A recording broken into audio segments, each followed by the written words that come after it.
compartir con usted mi opinión. En ocasiones, la comunicación política es determinante para que un gobierno pueda enmarcarnos sus logros. Cuando un gobierno no tiene un buen ministro de comunicación o cuando un ministro del área que sea no sabe comunicar, normalmente no encontramos ni la agenda ni los logros de ese gobierno. La comunicación política va mucho más allá de la idea de tener un periodista a la par de un dirigente de dirección superior. El periodismo es fundamental, pero la comunicación política la determina una agenda. Si no hay agenda política clara, es prácticamente imposible saber hacia dónde va esa organización o hacia dónde va ese gobierno. Por eso, cuando se dice que no hemos sabido comunicar, que es una muletilla muy común en los gobiernos de turno o en los políticos, es sencillamente una forma de escabullirse de la responsabilidad de una agenda que debe estar planteada mucho antes de que un gobierno arranque. Y desde que el gobierno arranca, la comunicación política empieza a tener impactos en los diferentes sectores de una sociedad. Si no hay impacto, sencillamente no hay agenda. Esa es mi opinión.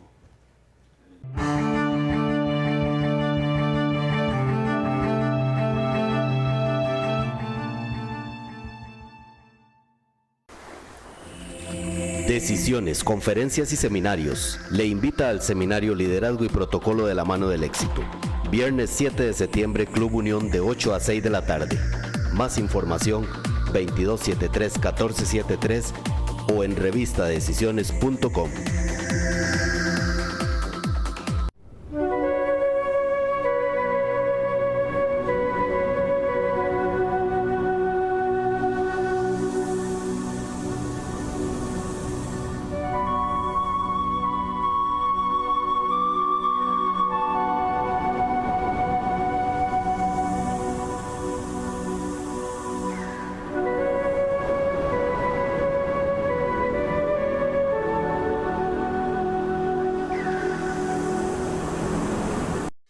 Club Unión, distinción y elegancia desde 1923.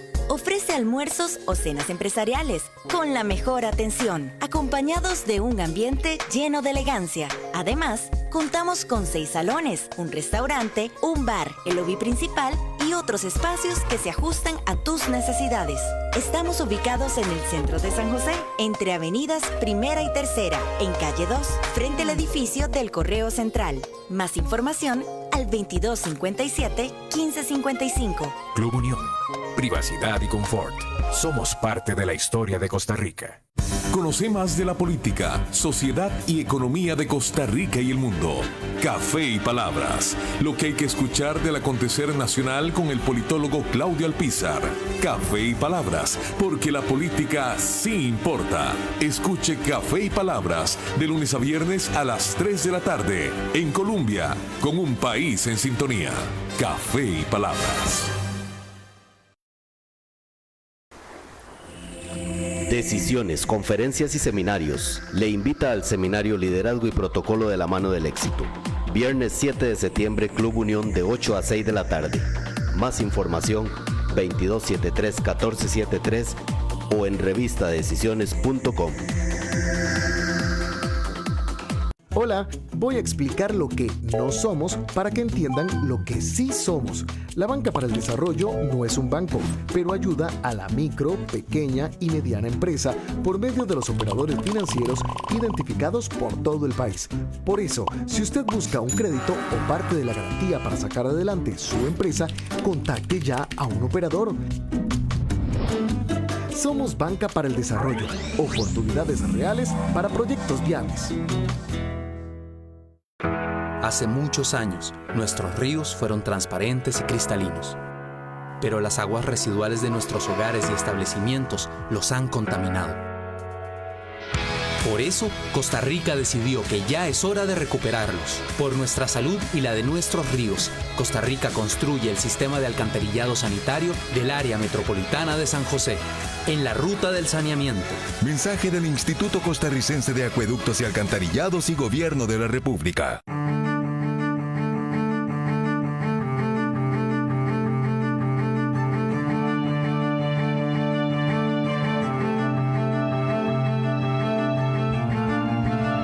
Después de la descansadita que nos dimos la semana pasada con los iracundos, esta semana vamos a conversar sobre lo que ha sido la administración Alvarado Quesada durante estos primeros meses.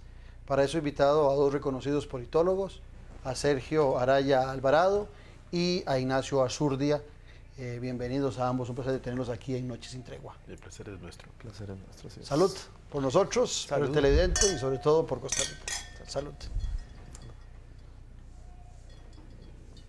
Hace algunos días hicimos un análisis, hace 15 días, con Uxia Castillo y con Luis Loría sobre los 100 días. Han pasado 15 días más.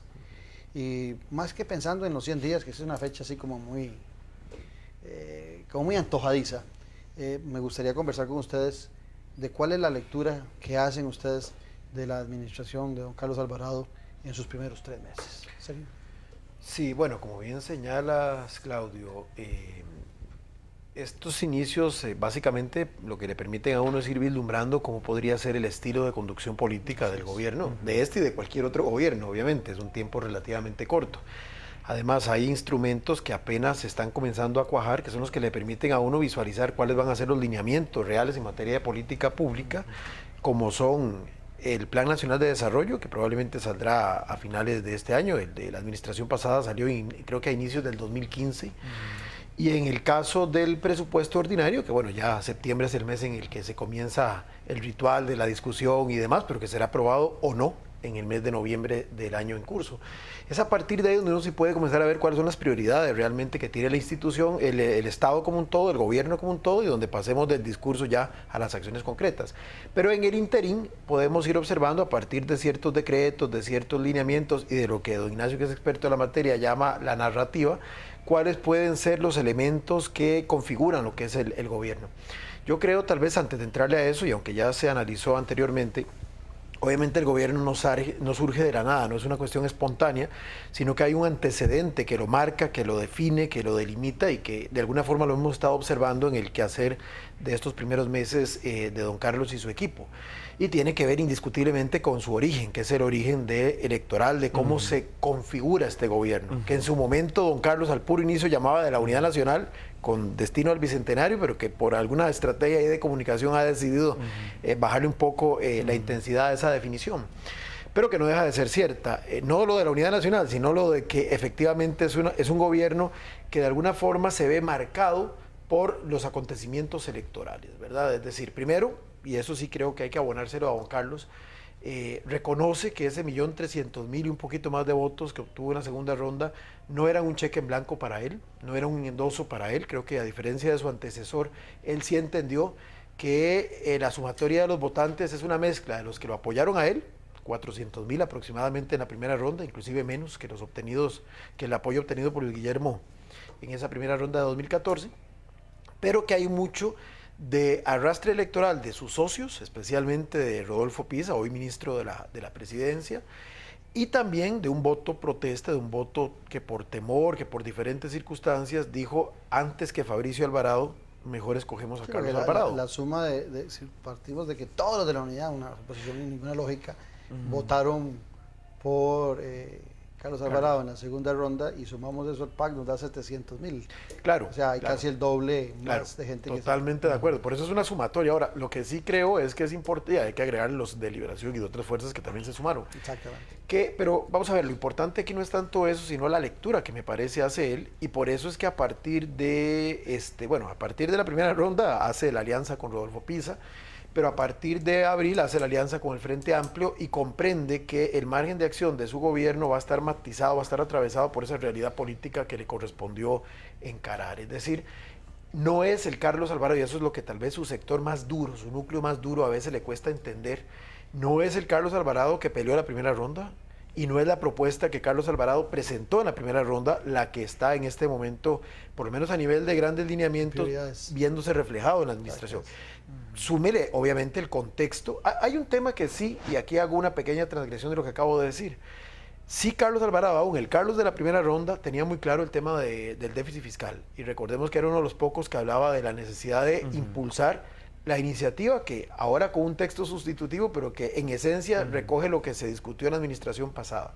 Esto por cuanto hay sectores que también buscan reivindicarlo, exonerarlo y decir, bueno, no, esto es la influencia justamente de estos socios que lo están induciendo a centrarse en la parte de lo fiscal. No. Él ciertamente ya esto lo tenía como uno de sus temas prioritarios.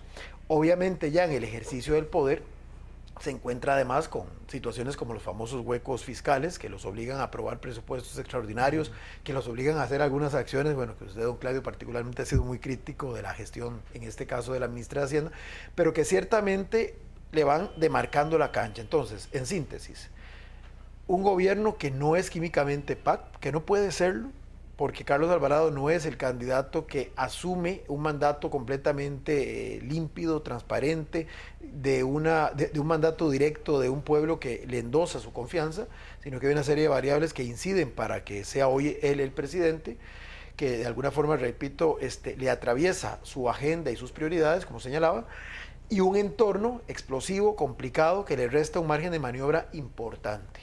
Todo esto define por lo menos lo que han sido los primeros meses, que yo resumiría con esta expresión, una búsqueda de equilibrios. Yo digo que ha tratado como de ser un malabarista, pero encima de una mesa de cristal llena de copas como esta, donde tiene el temor de que un mal movimiento pueda romper una copa o pueda al menos resquebrajar otra.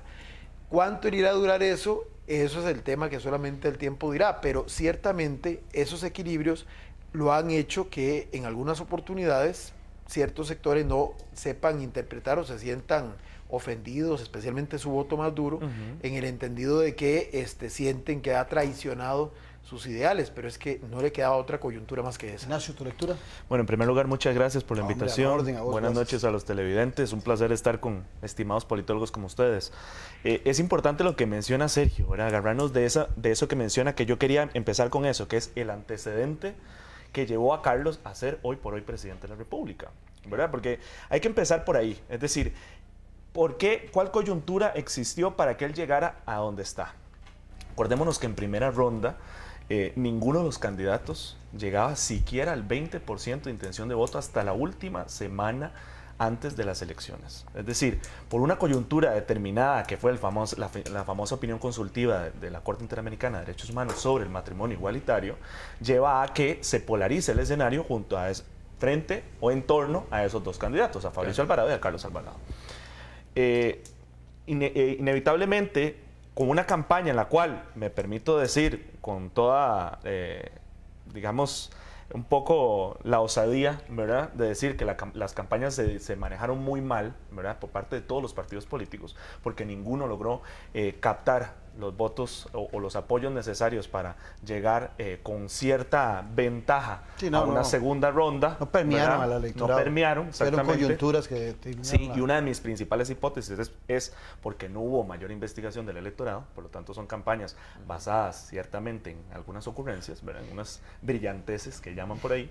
Y entonces tenemos dos candidatos que llegan a segunda ronda por un tema que logra cautivar a los electores, ¿verdad? Y ellos se logran posicionar efectivamente en torno a ese tema. Entonces entran esos dos candidatos que se necesitan el uno al otro, ¿verdad? Porque son los antagonistas el uno al otro, ¿verdad? Y al fin y al cabo, Carlos termina ganando con ciertos apoyos de grupos civiles, como la famosa Coalición Costa Rica, ¿verdad? Y con también esos apoyos de ciertas autoridades de otros partidos, incluyendo Liberación Nacional, ¿verdad?, no solo la Unidad Social Cristiana, llegan a ganarle a Fabricio Alvarado con esa sensación que uno se podría aventurar a decir, esa sensación anti-Fabricio, ¿verdad?, porque además Fabricio, sumado con, todavía no lo podemos probar claramente, sumado a la famosa noticia esta de La Nación sobre Ronnie Chávez, ¿verdad?, la mano derecha de Fabricio, que hace que uno podría aventurarse a decir que los católicos se asustan un poquito, ¿verdad?, con Fabricio Alvarado, que es lo que medía el CIEP en las últimas mediciones, o en su última medición, que decía que al final la segunda ronda iba a estar determinada por el voto católico, ¿cierto? Entonces, uno podría aventurarse de que Carlos Alvarado al fin y al cabo gana con ese voto católico. Entonces, para resumir, en primera ronda teníamos un Carlos Alvarado claramente progresista, ¿verdad?, y en segunda ronda teníamos un Carlos Alvarado más moderado. Entonces, tenemos un Carlos Alvarado que llega al gobierno con apoyos claramente, una base progresista importante, ¿verdad? Que hoy por hoy le demanda ciertas decisiones en torno a ciertos temas polarizantes, como el del aborto terapéutico. Y además, como bien decía don Sergio, Carlos fue uno de los que fue más claros sobre el tema fiscal. Entonces está bien. Entonces, para resumir mi primera intervención es, Carlos llega con esos apoyos, decirlo de alguna manera, en alitas de cucaracha, ¿verdad? Unos apoyos porque llega más que todo por ser un candidato anti-Fabricio, por un candidato que logra depositar cierto temor de gran sector del electorado, ¿verdad? Ante una hipotética presidencia de Fabricio Alvarado, y a partir de ahí él tiene que ver cómo aglutina esos apoyos. Entonces, hay que pensar en dos vías. Una, cómo mantiene esas bases progresistas que le votaron y cómo también contenta a esas bases, no necesariamente progresistas o bien conservadoras, que no necesariamente hubieran votado por él en una segunda ronda, pero que votaron por él porque no se sintieron representados por Fabricio, ¿verdad? Entonces, dicho eso, además de eso, inevitablemente con el sesgo, ¿verdad?, que uno tiene en formación en comunicación política, también podríamos entrar a hablar más adelante sobre el tema del relato, ¿verdad? Lo que usted decía, la narrativa. El relato es, como diría Mario Riorda, el mito de gobierno, que por el momento no está muy claro. Pareciera que Carlos Alvarado y su equipo lo que quieren hablar es de plan fiscal y centran sus esfuerzos en el plan fiscal, ¿verdad? Pero, ¿qué pasaría, por ejemplo, si el plan fiscal no se aprueba? ¿A dónde quedaría su comunicación centrando sus esfuerzos en eso? ¿O qué pasaría si se aprueba el plan fiscal y luego qué? ¿Verdad? Es decir, porque al fin y al cabo, ¿cómo se refleja el mito de gobierno para que los televidentes nos puedan entender? Que es el tema del rumbo, ¿verdad? Es decir, cuando les preguntan en las encuestas, ¿cómo percibe usted el rumbo del gobierno? Si sienten que el gobierno tiene un norte, si es lo suficientemente claro, ¿verdad? Entonces, a partir de ahí, analizar la comunicación del gobierno. Bueno, yo voy a ser del abogado del diablo. Oyéndote a vos, Sergio, no comparto y me queda un par de dudas. Claro. No comparto por lo siguiente, no estamos hablando del PAC en su primera experiencia. Estamos hablando de un gobierno PAC que va a ser de 8 años, porque en Costa Rica no se permite la reelección presidencial, pero sí la partidaria. Entonces tenemos un partido que va a estar 8 años. Vos decías hace un rato que para leer la agenda o saber cuál es el rumbo que va a tomar el Partido de Acción Ciudadana, requerimos ver el plan de gobierno. No, el Plan Nacional de Desarrollo. Sí, el Plan Nacional de Desarrollo. Pero es lo mismo, el plan de gobierno. Palabras más, palabras menos. ¿Por qué te digo que no?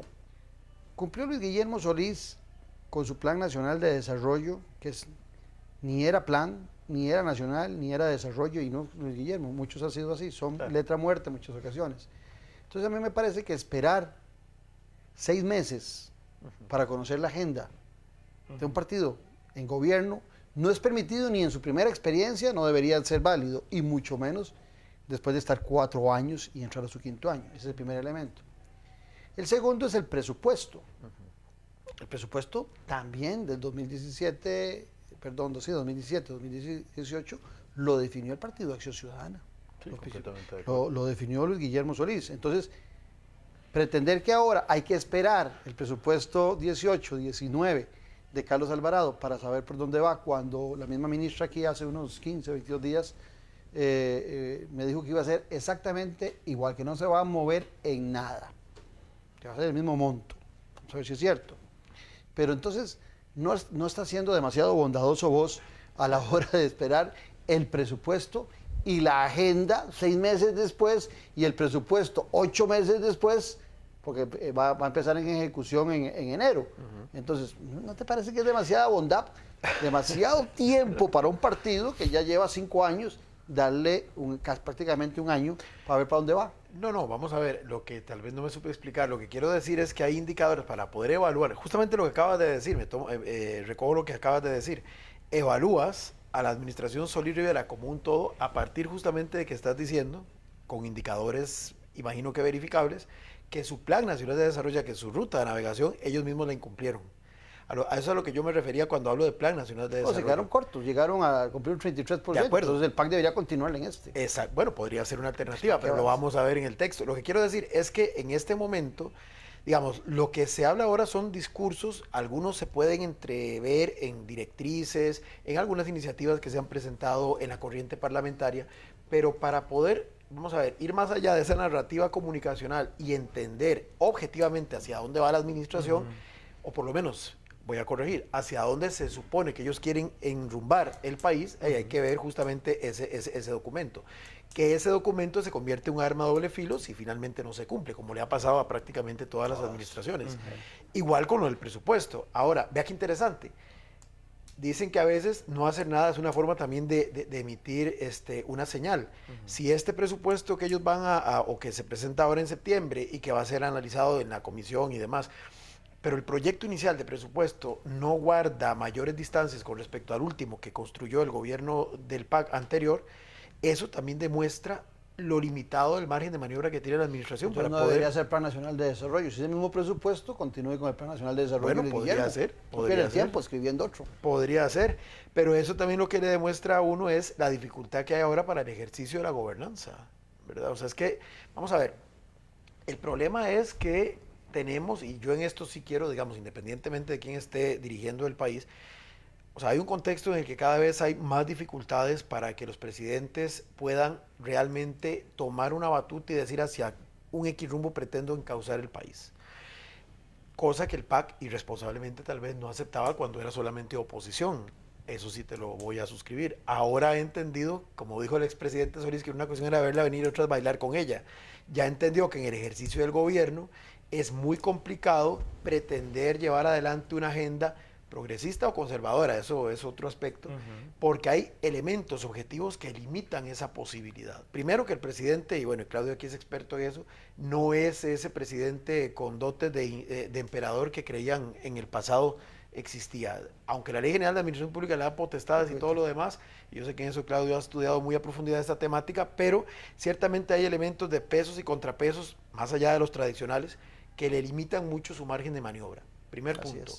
Agrégale además que lo que decíamos hace un momento, no puede alegremente llegar y decir vamos a impulsar una agenda, por decir algo, que responda al electorado duro del PAC, primero porque hay poderes fácticos que lo impiden. Y aquí es donde sí viene el tema importante de cuáles son esos símbolos que se han venido delineando a lo largo de estos meses de ejercicio de gobierno. Justamente porque es una continuidad del gobierno anterior, el presidente, me parece a mí, ha tenido que redefinir o definir cuáles van a ser los aliados con los que quiere estrechar vínculos. Y en algunos casos hay realineamientos. Y lo vemos con el sector, digamos, sindical, que el presidente Solís era uno de sus principales colaboradores. Vea que la conflictividad social disminuyó ostensiblemente en los 4 años anteriores y eso no es gratuito. ¿Qué pasa? Que por el otro lado había sectores empresariales muy importantes que se sentían no muy identificados con el rumbo de la administración, aunque objetivamente en política comercial aparentemente no había grandes cambios, pero sí existía en el imaginario del sector empresarial o de un sector dentro del sector empresarial la sensación de que el gobierno anterior era un gobierno que era como más, le guiñaba más el ojo a los sectores laborales, sindicalistas y demás. Más de corte socialista. Y menos a su agenda. Bueno, la demostración fue lo del tema de la Alianza del Pacífico. Está demostrado con los sindicatos totalmente afines a Guillermo Solís y ahora muy resentidos con Carlos Alvarado. Ahora entonces es el mejor elemento. Exactamente, la misma conformación del gabinete ya te va dando esas señales, ¿verdad? Cómo integra un gabinete el presidente Alvarado que busca, yo llamaba, establecer pequeñas sociedades al interior del gabinete. Es un gabinete pluricolor, porque no necesariamente son todos del PAC, que tampoco es cierto que sea exclusivamente de este gobierno, solo que este gobierno lo ha querido vender un poquito más de forma rimbombante. Guillermo Solís también tuvo gente que era de otras fuerzas políticas, como Rocío Sáenz al inicio en la Caja Costarricense de Seguros Social, para poner un ejemplo. ¿Cuánto duró formando su gabinete, verdad, Luis Guillermo Solís? Eso es un tema importante. Pero digamos, lo montó, digamos, lo presentó de un solo paquete, para decirlo así, no en tractos. Pero si uno ya lo analizaba, va viendo que hizo pequeñas sociedades. Si esto fuera una selección de fútbol, es como que la defensa es de un equipo, la media es de otro equipo y la delantera es de otro equipo. Es decir, para que lo que haya necesidad de establecer fluidez es de una parte de la cancha a la otra. Pero en medio de ese segmento hay un poquito más de congruencia. Si usted ve, digamos, en la parte económica, es esa parte del guiño al sector empresarial, y son prácticamente personas con alguna ascendencia en gobiernos anteriores que nunca se han caracterizado por ser muy de corte socialista. El caso de Rodolfo Pisa, Sí. Rocío Aguilar, para citar ejemplos, o la misma... No, y está la Academia Edna Camacho, Centroamérica, es el ahí equipo metida. económico, ¿verdad? En el ámbito cultural y social sí hay mayor preeminencia de lo que podríamos llamar una visión más progresista. Entonces no es gratuito que sea en el INAMU donde esté la única exponente oficial de la izquierda, que es Patricia Mora, que está el señor Edgar Mora, que aunque es de un partido local, pero que por sus discursos y por sus planteamientos uno lo ve claramente asociado a esa línea. Y por supuesto, una jugada que me parece interesante, haber colocado a Epsi Campbell, que es un economista más bien con tesis menos conservadoras en el ámbito económico, alejada de esa dimensión, justamente enfocada en la parte de la Cancillería. Cumpliendo o no ahí, esa es otra cosa. Pero el tema es que se van creando sociedades en función de qué, de la búsqueda de esos equilibrios que él intenta o que ha intentado construir. ¿Cuánto le irán a durar? ¿Cuánto las contradicciones que probablemente deben de darse todos los martes en Consejo de Gobierno vayan a lograrse sostener? Esa es otra cosa. Pero ahora, voy a ser el abogado del diablo ahora con vos. Vos no decís, Ignacio, que hay antecedentes, y los analizás de primera y segunda ronda, que ya han sido bastante analizados posterior a las elecciones, y hablas que hay debilidades, o que había debilidades en los dos candidatos que llegan a disputar la segunda ronda, la final. Creo que llegaron los dos menos preparados. Esto lo digo yo. Desde mi perspectiva, llegan los dos menos preparados.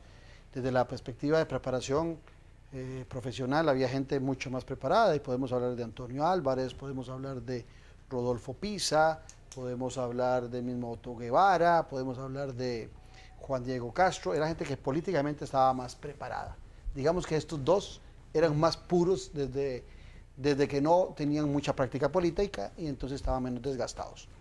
Ahora bien, eso es un justificante para encontrar a un gobierno que no tiene horizonte, porque tanto Sergio como vos, de una u otra forma, han dejado claro que no podemos definir la agenda de este gobierno, no sabemos hacia dónde va este gobierno. Inclusive vos nos decís que, tal vez los televidentes más jóvenes no se acuerden, pero los viejos sí se acuerdan de Melquiades, que de repente decía, huyamos hacia la izquierda, que es el famoso tigre, ¿te acordás? O huyamos hacia la derecha.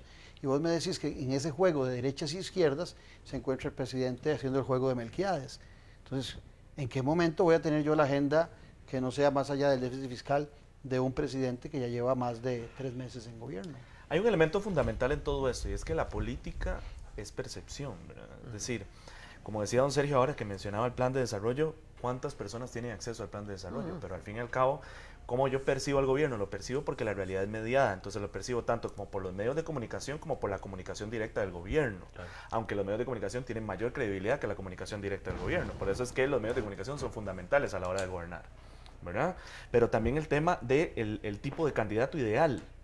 Cuando nosotros hablamos de tipo de candidato, depende del contexto. Ha habido candidatos que, por ejemplo, a veces se habla del gran gestor, ¿verdad? El candidato que no es carismático, que no se toma las selfies como Luis Guillermo hace 4 o 5 años, ¿verdad? Pero que representa esa imagen de que puede resolver, como ha sido Rajoy en España, ¿verdad? Cuando hablan de Rajoy en España el tipo no es agradable, no es bueno ante las cámaras, pero tiene construida una reputación en torno a él de que él es el único que puede solucionar la crisis. Oscar y así Arias, fue aquí, como construyeron, exacto, y así fue como construyeron la imagen de Rajoy. ¿Por qué? Porque al fin y al cabo yo trabajo con un candidato en una campaña dependiendo de las virtudes que yo pueda potenciar de ese candidato y los defectos que yo pueda minimizar, ¿verdad? Es decir, yo no puedo potenciar a un candidato de manera ficticia, creando una imagen totalmente falsa sobre él.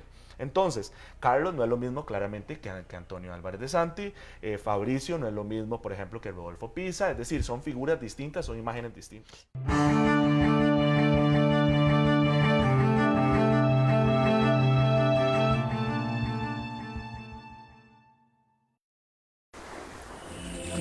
Decisiones, conferencias y seminarios. Le invita al seminario Liderazgo y Protocolo de la Mano del Éxito. Viernes 7 de septiembre, Club Unión de 8 a 6 de la tarde. Más información 2273-1473 o en revistadecisiones.com. Club Unión, distinción y elegancia desde 1923. ofrece almuerzos o cenas empresariales con la mejor atención, acompañados de un ambiente lleno de elegancia. Además, contamos con 6 salones, un restaurante, un bar, el lobby principal y otros espacios que se ajustan a tus necesidades. Estamos ubicados en el centro de San José, entre avenidas Primera y Tercera, en calle 2, frente al edificio del Correo Central. Más información al 2257-1555. Club Unión. Privacidad y confort. Somos parte de la historia de Costa Rica.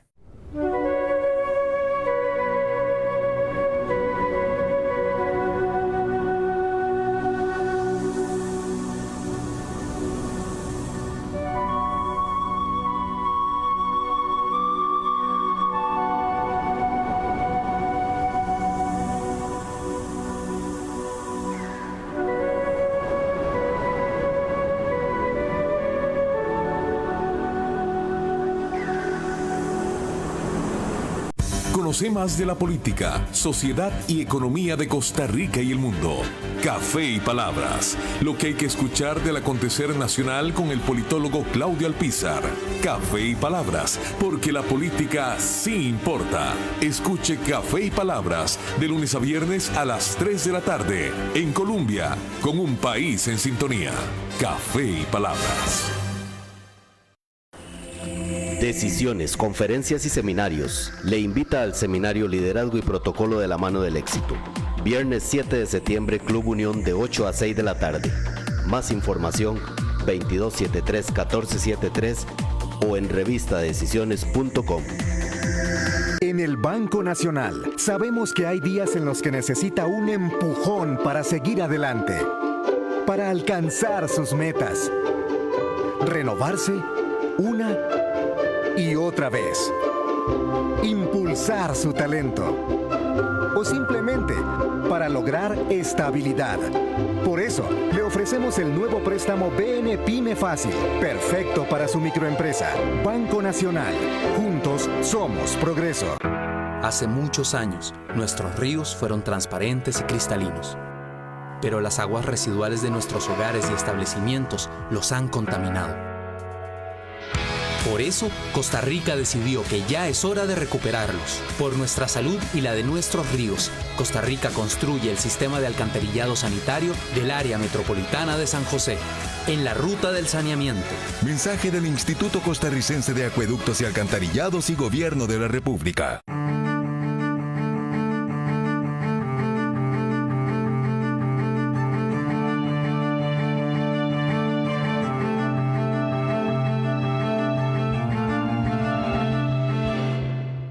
Pero digamos, en esa elección a los dos les favoreció, a los dos Alvarados, les tocó el candidato más débil a ambos. Desde la perspectiva de formación, de preparación, no del desgaste de partidos. Era para Carlos Alvarado lo mejor era enfrentarse a Fabricio y para Fabricio lo mejor era enfrentarse a Carlos Alvarado. Sí, por eso, pero eso depende de las percepciones de los targets electorales, porque si los targets no están percibiendo lo de la preparación igual como lo usted percibe, entonces a lo mejor ese candidato no es tan potable, el candidato mejor preparado, me explico. Entonces al final, ¿qué es lo que pesa al fin y al cabo?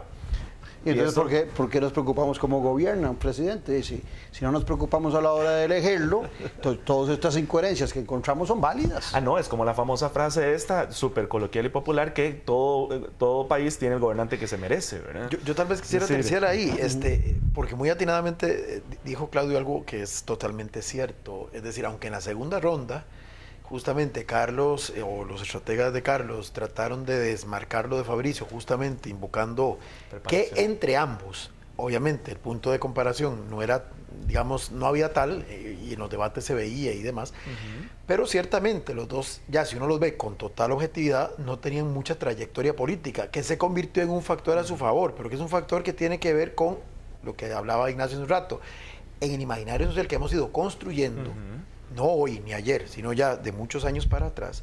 Más bien esa trayectoria política se ha vuelto un aspecto que juega en contra del que aspira a la presidencia. ¿Por qué? Porque se le ha ido invirtiendo el valor y ahora la gente dice, no, ese es el típico político que no se quiere despegar de ya saben qué, porque es lo único a lo que sabe de la dedicarse. teta, decirlo, de la Como teta. cuando Podemos hablaba de casta política. De la teta política. Exactamente. Entonces, ¿qué es lo que pasa? Y si uno lo ve fríamente, Carlos, vamos a ver, tratando de centrarnos en lo que es él, ¿cuál es la experiencia política de Carlos? Bueno, independientemente de que fue asesor parlamentario, en funciones estrictamente ejecutivas. ¿Dónde era que resaltaba su elemento de diferenciación con respecto a Fabricio? En que Fabricio la experiencia que tenía era ser diputado de oposición, donde uno lo que ve son generalidades de los temas, y básicamente construye discursos para justificar... Sí, los diputados lo que reciben durante 4 años es un barniz de lo que pasa en el país. Sí. Y Carlos, ¿qué era lo que hacía? ¿Dónde se mostraba fuerte en los debates? En aquellos aspectos en los que salía a relucir elementos de gestión. ¿Se mostraba fuerte o Fabricio era muy malo? Bueno, no, se mostraba fuerte contra el adversario, claro. Sí. ¿Por qué? Pero, y no en todos los ámbitos, estamos de acuerdo. En los ámbitos en los que él había tenido expertise, que básicamente había sido en lo social, manejando el PAN y manejando el Ministerio de Trabajo y Seguridad Social. Pero ¿qué es a lo que quiero llegar? Y es aquí tal vez el tema de fondo de Claudio. En este momento lo que tenemos, por lo menos hasta el día de hoy, es un administrador, no un gobernante, que es otra cosa. El gobernante es el que tiene esa ruta, equivocada o no, pero que tiene una ruta a la que quiere encauzar. ¿Sabrá Carlos Alvarado, presidente, para dónde va? Yo pienso que él está ahorita inmerso en una realidad tan además asfixiante como es el tema de lo fiscal, que justamente su dote de administrador le da para decir, bueno, vamos a tratar de gestionar vamos a plantearlo así, esta crisis, que no se ha querido reconocer abiertamente como tal, pero que ya estamos a las puertas de que se diga, esta crisis casi que nos va a volver a 1980, para los más viejos sí saben a lo que me estoy refiriendo, y ese dote de, vamos a ver, esas características de gestor, de administrador, las está implementando en este tema. Bien dijo Ignacio, ok, pasado el tema de lo fiscal, si es que pasa, primero hay que ver qué pasa, porque en la Asamblea Legislativa entra un proyecto y sale otro. Hay que ver si después de todo este desgaste, qué va a salir, si es lo suficientemente impactante como para que no haya que volver a presentar otra reforma fiscal antes de que termine el gobierno. Sergio no me quiso contestar. ¿Sabe con Carlos Alvarado para dónde va? Desde la percepción, midiendo la comunicación, yo diría que al carecer de un relato de gobierno claro, por el momento no está claro, valga la redundancia. Yo lo que creo es que el gobierno está centrando sus esfuerzos en torno a la reforma fiscal. Pero, como se hablaba, ya que entramos en comunicación estratégica se habla de 2 tipos de temas. Temas generales o transversales, que son los temas que compartimos todos, ¿verdad? Que todos podemos tener una posición, o usualmente un consenso, por ejemplo, el tema de la seguridad, claro, ¿verdad? Y los temas posicionales, o los temas polarizantes, ¿verdad? Como el aborto, como el matrimonio igualitario, como incluyendo los impuestos, como la política migratoria, ¿verdad?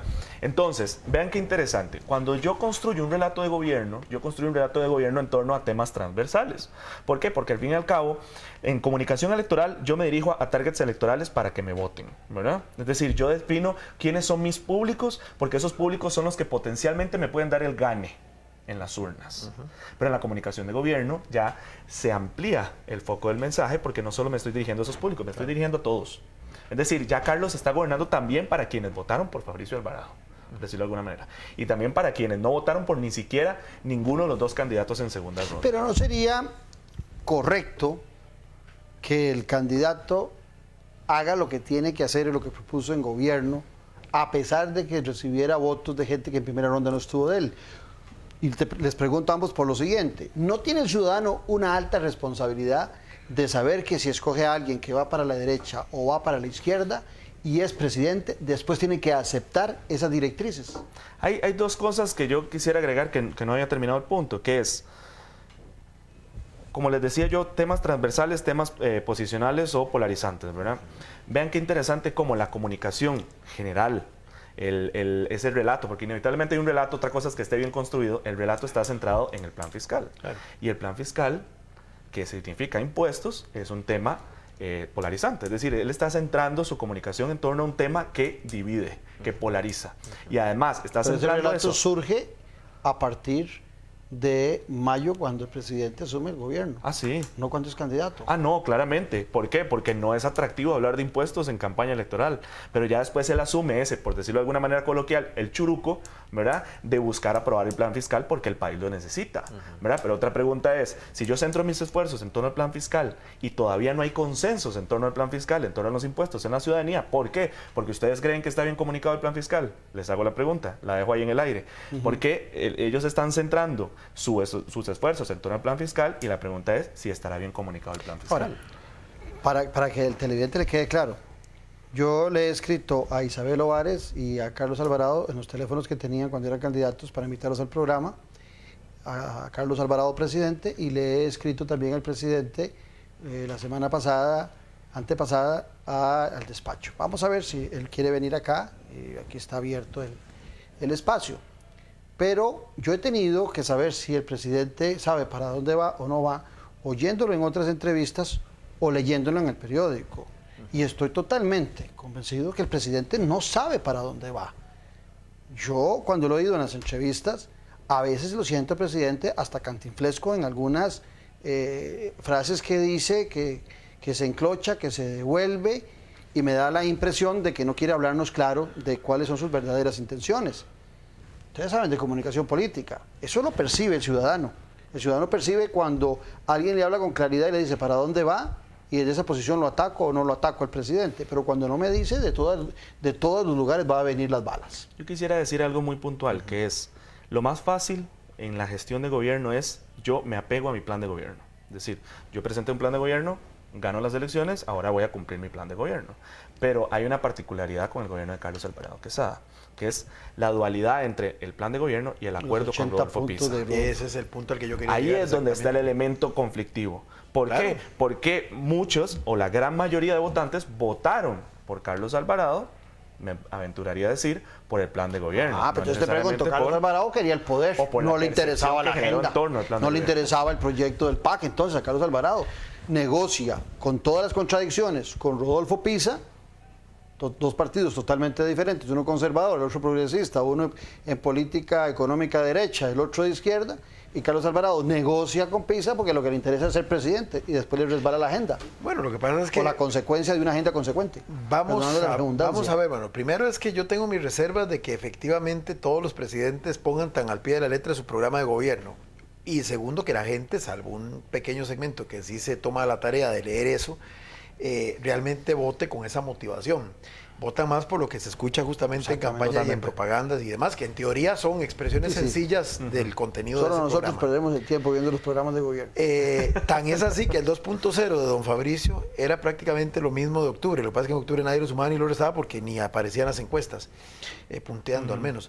Pero el tema es que en el caso de Carlos Alvarado, y hubiera sido parecido con Fabricio, es que toda la segunda ronda fue bastante sui generis. Sí. Recordemos que los que estaban en la contienda formalmente eran el PAC y Restauración Nacional. Pero los que estaban más activos y más beligerantes eran los que provenían de Liberación y de la Unidad, que se habían involucrado. Acuérdate que Fabricio tenía a don Edgar Ayales, que de Dios goce, y a otras figuras que tampoco son muy socialistas, que digamos, aunque probablemente iba a haber más coherencia con el enfoque de la teología de la prosperidad que tanto defienden, digamos, los neopentecostales que estaban con Fabricio. Ahí tal vez sí te doy la licencia de que hubiera habido menos dificultad de adaptabilidad porque son, digamos, complementarios. En el caso del PAC es muy evidente el contraste, pero vamos ahora a otro tema. ¿A cuál PAC nos estamos refiriendo? Porque si nos referimos a un Otón Solís puede ser un socialdemócrata nostálgico, pero tampoco es ese que le va a decir, aunque le haya dicho no al TLC, tampoco es el economista progresista que nos va a convertir en la segunda Venezuela, para plantear un tema muy simples. Hay otros, como doña Epsi, que sí son de una línea mucho más a la izquierda en el ámbito económico dentro del PAC. Por eso digo, bueno, ahí está el resultado. Siendo la vicepresidenta de la República, no está en este momento involucrada, por lo menos visiblemente, en lo económico. Pero, ok, Epsi Campbell. ¿Por qué Epsi Campbell no fue ministra de Hacienda? ¿O por qué Epsi Campbell no fue del equipo económico? No, pregunto. Es parte de la repartición de cuotas de poder. Pero pregunto, ¿por miedo? Después de que se enfrentó en un debate, creo que fue en Canal 7, no recuerdo bien, y que salió trasquilada con un reconocido economista y que quedó muy mal ella, que demostró que no domina los temas económicos. ¿Fue por eso? ¿Fue porque sabía de la situación económica y sabe que un ministro de Hacienda está siempre tambaleándose? Y que una Cancillería puede ser más reconfortable, aunque pregúntenle a René Castro si eso es cierto. Hay dudas. ¿Tiene el PAC, no tiene el PAC capacidad de haber nombrado al menos a una persona en el equipo económico? Porque en ninguno de los puestos de política económica hay alguien que sea PAC. Inclusive el mismo Otón Solís, que siempre quiso ser ministro de Hacienda y que se lo planteó a Luis Guillermo Solís, huyó hacia el BCE. Prefiere irse al BCE, sí, claro. Entonces... No, eso es lo que yo voy. Finalmente hay una, por eso yo decía, hay una lógica. ¿Fue acuerdo con la unidad de eso, con Rodolfo Pisa, o fue incapacidad de ser equipo económico? Me parece que hay una mezcla de las dos cosas, porque si usted lee entre líneas, y Ignacio aquí es más hábil que yo en esa materia, cuando usted le pregunta a Carlos, y usted se puede preguntar el día que venga, él dice que su equipo económico, él dice que su equipo económico sale más fortalecido, que su propuesta sale más fortalecida. Eso en buen castellano es, ahora sí tengo de verdad un equipo muchísimo más claro, con un rumbo que además, que es lo que, por eso yo decía el tema de que Carlos en la época de candidato sí hacía alusión a los impuestos, sí hacía alusión a la necesidad de que se aprobara este paquete, el paquete fiscal anterior, porque este ya es otro.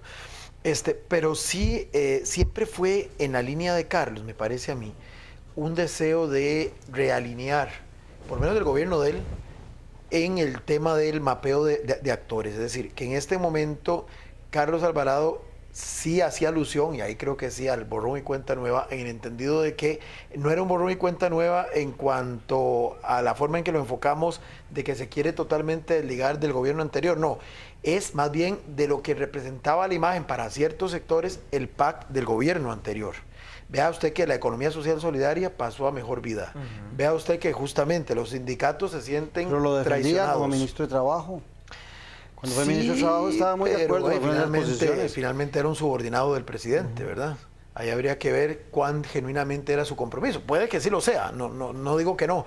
Pero en este momento yo tengo la percepción de que el gobierno o el presidente lo que ha buscado es replantear su relación con actores de poder importantes, es decir, tratar de dar señales, especialmente al sector empresarial, de que no iba a ser un gobierno que nos iba a llevar, repito, ni a Venezuela ni a escenarios como el ecuatoriano, sino de que había una señal de que era un PAC más moderado, más de venirse al centro.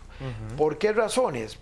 Hay una serie, puede ser desde que ha, digamos, madurado el mismo PAC.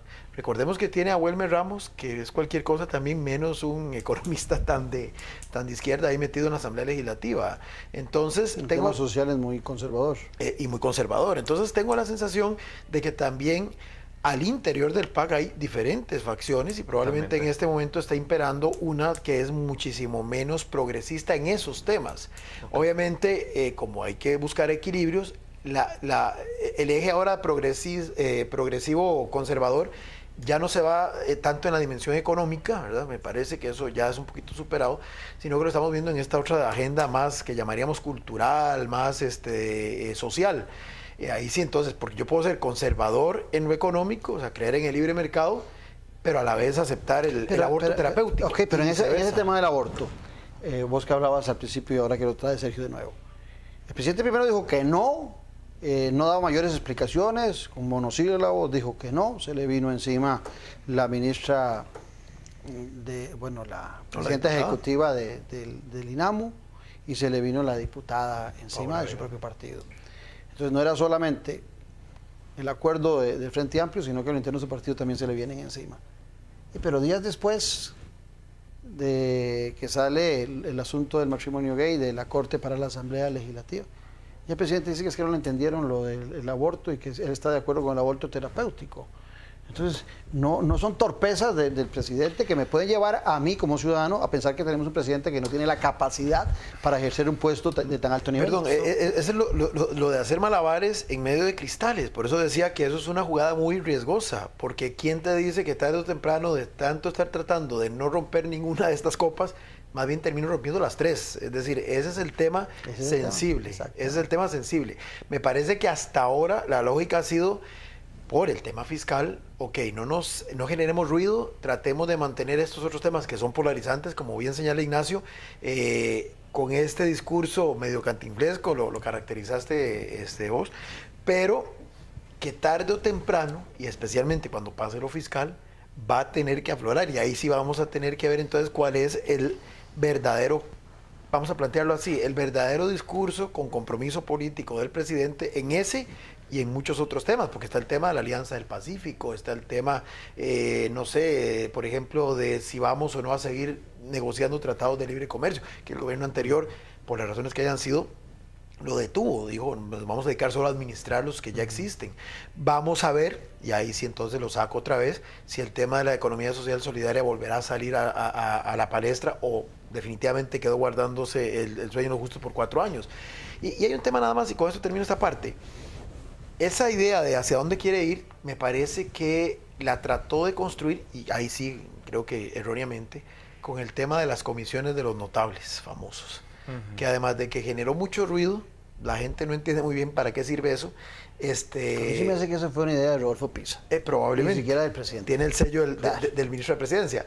Pero adicionalmente la conformación de las comisiones trata otra vez de proyectar esos equilibrios. Entonces usted ve que tiene a gente como Kevin Casas, como Mario Redondo, y pongo esos dos nombres que fueron los que en redes sociales más ruido provocaron, que hace que justamente la gente diga, bueno, pero ¿hacia dónde va? O sea, ¿qué es esto? O sea, ¿quiere hacer de gallo gallina? Ese es un tema que tal vez no se ha sabido explotar y que, bueno, podría ser que el presidente, pasado este capítulo, pudiera entrarle, ahora sí, bueno, vamos a ver, para el Bicentenario, que era un tema que él tanto enarbolaba al principio y que ahora lo tiene también en el baúl ahí guardadito, ¿qué quiere que la historia lo recuerde? Como un verdadero gobernante que 200 años después de la vida republicana independiente de este país logró, no sé, reformar el Estado. Es en el 2023 el Bicentenario. Hasta eso está mal.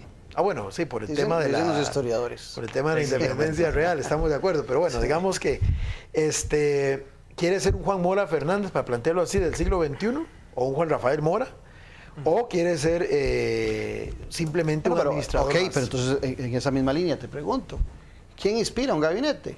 ¿Lo inspira la agenda? ¿Lo inspiran los sectores o lo inspira el presidente? Si el presidente no inspira, y eso lo sabemos, cualquier politólogo lo sabe, si un presidente no inspira, los ministros le van a hacer caso a los sectores. Yo diría que más allá de que inspira... Y definen la agenda también en los sectores. Yo diría que más importante, más allá de que inspira, es centrarnos en, como dirían en el derecho, duda razonable, ¿verdad? Cuando hablamos de cómo se conformó ese gabinete. Yo no sé qué me dio ahí dentro para definir si Epsi era canciller o si hubiera sido ministra de Economía. Lo que sabemos es que hubo una negociación, claramente, ¿verdad? Entonces ahí donde podemos preguntarnos es quién salió más ganando, ¿verdad? Entre Rodolfo Pisa y Carlos Alvarado en esa negociación de gabinete. La llave del Pacheco y ¿verdad? La deja seca a Epsi Cambio. ¿Verdad? Porque alguien podría decir, gana Pisa porque impone su equipo económico, por decirlo de alguna manera, en el gobierno. Y además que el gobierno está centrado en el plan fiscal. Es decir, que sus mejores guerreros de Carlos Alvarado son del PUSC, ¿verdad? Entonces es un elemento importante. Y ya para retomar un poco lo que estábamos hablando es cómo, al fin y al cabo, son percepciones, ¿verdad? Nosotros percibimos cómo está funcionando el gobierno. Claro. Y entonces podemos tener ciertas dudas razonables de cómo se está manejando el gobierno. Lo que yo me aventuraría a decir es que la comunicación no está bien planificada, porque al fin y al cabo, en comunicación, ya sea electoral o sea de gobierno, tiene que haber un guión detrás, por decirlo de alguna manera, ¿verdad? ¿Para qué? Para evitar contradicciones, ocurrencias, como esas ocurrencias del ministro de Educación, como otras ocurrencias de otros personajes políticos, o esos choques, ¿verdad?, entre miembros del gobierno, porque al fin y al cabo, en esa percepción del gobierno, el gobierno tiene que comunicar como un todo, porque al fin y al cabo el ciudadano percibe el gobierno como un todo. Entonces se mantiene el defecto del PAC, el ministro en los 4 años de Luis Guillermo. Ese defecto de choques se mantuvo en los 4 años de Luis Guillermo. Sí. No, de hecho, yo estuve revisando un poco las rendiciones de cuentas, spots, videos, ¿verdad?, que hace el gobierno, y uno puede notar que el estilo, en términos generales, se mantiene del gobierno de Luis Guillermo, ¿verdad? Es decir, una comunicación muy contable, muy basada en números, y al fin y al cabo la comunicación de gobierno tiene que centrarse en ese relato macro, ¿verdad?, centrado en esos temas transversales que compartimos todos, esos valores también que compartimos todos, porque al fin y al cabo el gobierno comunica para todos. Okay, se nos va el programa. Esa emotividad también. Se nos va el programa. PISA, usted lo ha nombrado tanto. ¿Es PISA un bálsamo para las incapacidades del presidente? ¿O es PISA parte del acuerdo del presidente? Yo diría que es lo segundo, porque también esto es un juego en el que, siguiendo lo de la duda razonable, los dos pueden perder también, es decir, o los dos pueden ganar, es una apuesta. Es decir, esto perfectamente puede volcarse en contra de las mismas aspiraciones que tiene Rodolfo Pisa. Entonces también no es tan bueno, las que supongo yo que tiene, no es tan gratuito, digamos, haberse metido en este berenjenal. Ahora, si sale bien, podría ser que esto le reditúe al interior de su partido, aunque ahora su partido recientemente trató de marcar una distancia, que probablemente en el tema de la comunicación, hacer eso también representa alguna lectura que desde ese partido deben estar haciendo sobre lo que es el quehacer de Pisa. Estaban con Pisa cuando había posibilidad de tener trabajito.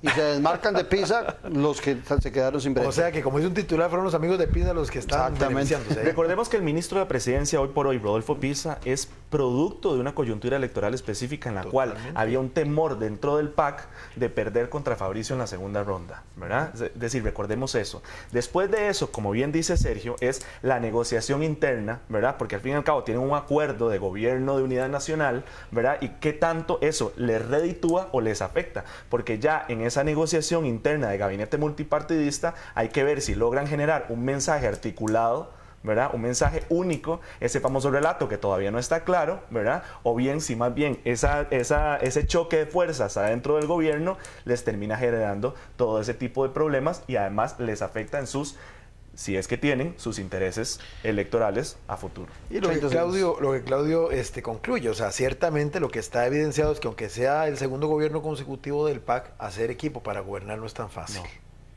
Y ha necesitado, en este caso, reclutar, digamos, como hacían en el fútbol en los años 50, cuando venían equipos de afuera, que le pedían prestados jugadores de otros equipos. Me parece que por ahí ha ido el asunto. El PAC reniega de la unidad y de liberación y siempre los ocupa para gobernar, en gabinete, en el Ejecutivo. Eso ha sido, sobre todo la unidad.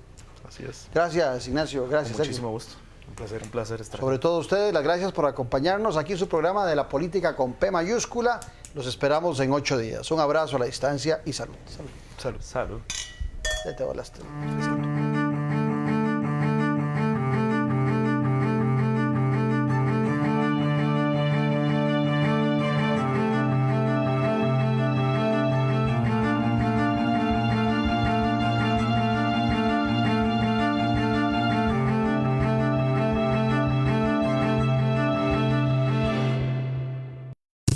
Momento de volver a casa, buscar 3 puntos y qué mejor manera que hacerlo contra el cuadro rojinegro.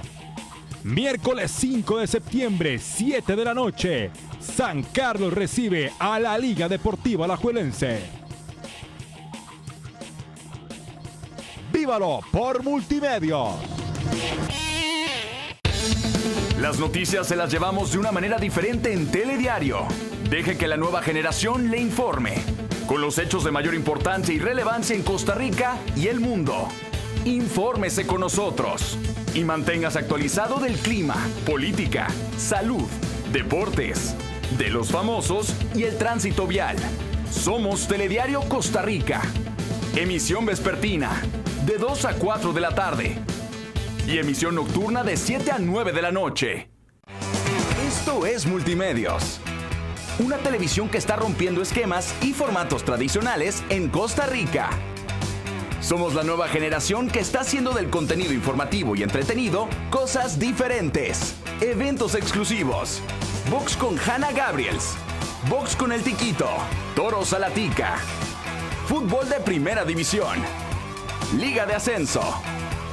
La revista mañanera Viva la Vi. Y nuestros noticieros, Telediario Vespertino y Telediario Nocturno. Sensación Deportiva. Noche sin tregua.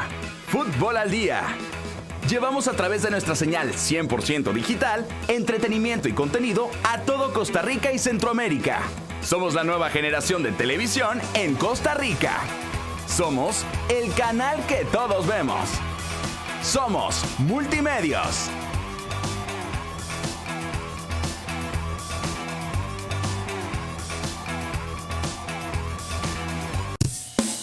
Momento de volver a casa y recuperar la confianza.